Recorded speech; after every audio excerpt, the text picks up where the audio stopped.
Ekuru Aukot is in Uasin Gishu County today to continue with his push for a leaner government. The party says it has gathered 600,000 signatures, 400,000 shy of the 1 million needed to pass through the first stage of the planned referendum. Let's cross now to Eldoret, where John Wanyama is standing by with Aukot. What more can you tell us about the campaign? Where are you meeting them from? Thank you, Victoria. And here we would also like to get and sample some views from Dr. Ekuru Aukot, just to tell us how far has he gone with his campaign, Punguza Mzigo. And today they are taking this campaign to the doorsteps of William Ruto's home. They are saying they are going to Sugoi village, where they are going to just convince residents also to sign or agree with them on this particular campaign they are having. Without wasting time, let me talk to him. I would request that you remove your hat so that we can see you. Thank you very much for joining us. And how far have you gone?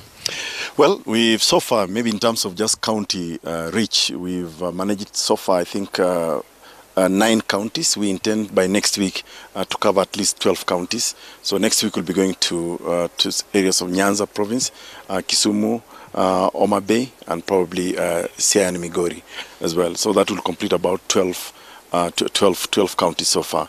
In terms of the actual endorsement, I think you also witnessed this morning when we showed you the online support. We are now at 615,000, about 800 signatures. That's just online. We haven't really factored in the physical ones that we are collecting by coming around to places like Uasin Gishu today.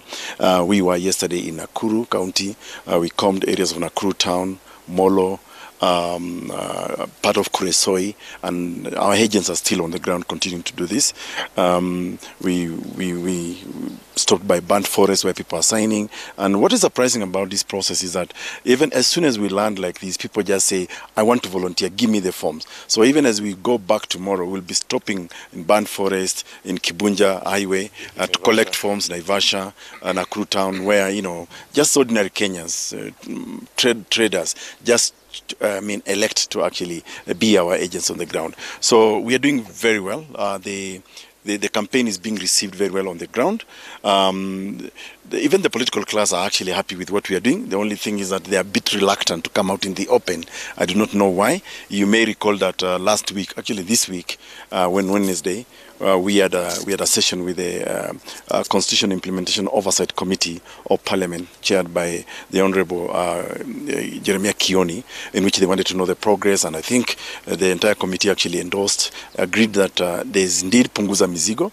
We need to actually lessen the burden on Kenyans by addressing some of the issues we are raising in this constitution. And as you go around, have you convinced enough these Kenyans that, and are they ready to Punguza this Mzigo? Well, Wanyama, you yourself witnessed that, first of all, by the time you have 615,000 endorsements, I mean, what more could be better conviction than that? Many Kenyans are convinced about this. The only challenge right now we have is the resources to be able to reach as many Kenyans as possible, because we are getting invitation left, center, and right. Even as we are here in Uasin Gishu, people already are calling us from Kapenguria, Kitale, Elgeyo Marakwet, Ravine, just neighboring counties, Kapsabet. They are asking us, when are you coming to us? Kakamega, they are calling us, Busia. So there is really general acceptance, and that's why we are asking Kenyans.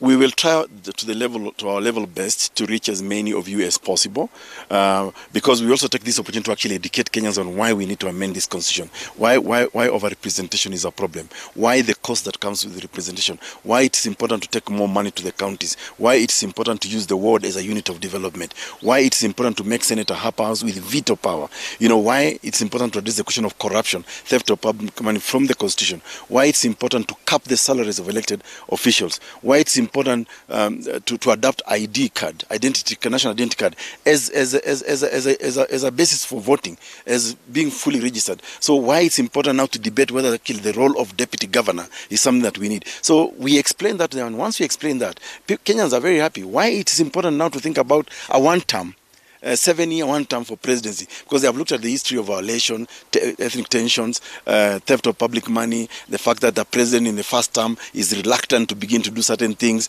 And one of the examples they are drawing is, if you look at, for example, what President Uhuru Kenyatta is doing in his second term, is zeal and energy to fight corruption. Kenyans are saying, I wish he had started this in the first term.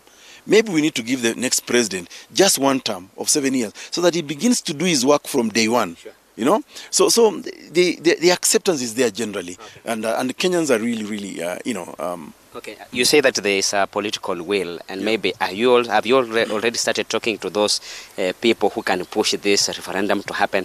And do you think this referendum can happen with the IEBC team now? You see, the popular initiative is people-centered. When the people of Kenya have actually endorsed this process, then automatically this is a self-driven process. This is like a plane that's on the runway. It must take off or it must crash. But of course it is taking off. We have no problem with IEBC. We started engagement before we started this process. We actually engaged with IEBC sometimes in April. We've just shown you the system that we're using, the online. We actually went and discussed this with the IEBC. They actually approved. They like the system. 3 weeks ago, Chairman Chebukati called our team. We went to see him to brief him again what we are doing. And I think we're even trying to convince IEBC now, why not adopt, for example, the online voting? And you can see from what I've demonstrated to you, it's above board. We are also saying to IEBC, look at our ground number, I think 15 or 14, where we are suggesting the adoption of an identity card to mean that you are fully registered once you get it. And we're telling IEBC, see, you're asking for billions of money to continuously register Kenyans. Thank you. That's a waste of money. So I think we just want to strengthen IEBC as it is today. We are not in the school of thought or political class that want to disband IEBC. Whereas it may have its problems, when people caution say that IEBC is not perfect, but the imperfections we see in our system is more in the political class than even the institution of IEBC, because they want to interfere with IEBC. Thank you, Doctor. And really, Victoria, as you've heard, that today they are really traversing Uasin Gishu County. They started yesterday from Band Forest and they are heading all the way to Sugoi, Tarbo, up to Kipkaren, just to tell Kenyans why they should do and why do they think that this particular campaign is important to Kenyans. From Uasin Gishu, back to your studio, Robatiri.